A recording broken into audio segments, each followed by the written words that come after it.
À Cuba, les guérilleros de Fidel Castro renversent le dictateur pro-américain Batista en 1959.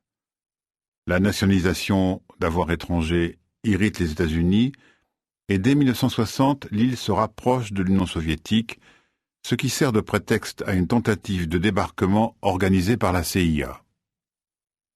Cette opération est un échec, mais au cours des années 1961 et 1962, l'Union soviétique engage, au bénéfice de Cuba, un programme de livraison d'armes, notamment de fusées, dont les principales bases de lancement sont situées dans le nord et l'ouest de l'île.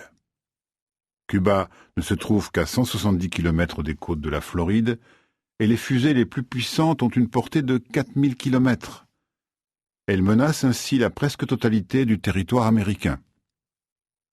Le 14 octobre 1962, un avion espion américain U-2 détecte leur présence.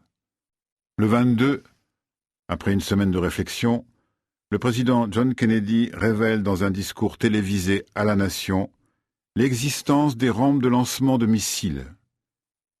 Il menace l'Union soviétique de représailles si elle ne retire pas ses armes et annonce la mise en place d'un blocus naval sur une large zone autour de Cuba.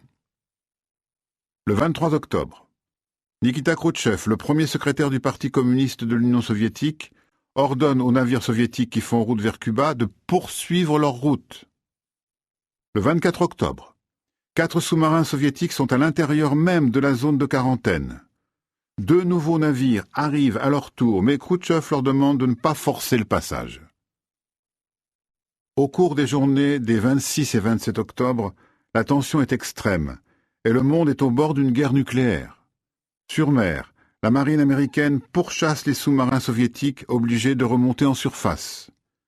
Au-dessus de Cuba, un avion U-2 américain est abattu, tandis que des troupes importantes sont massées en Floride, donnant l'impression d'un assaut imminent. À partir du 28 octobre, la crise se dénoue.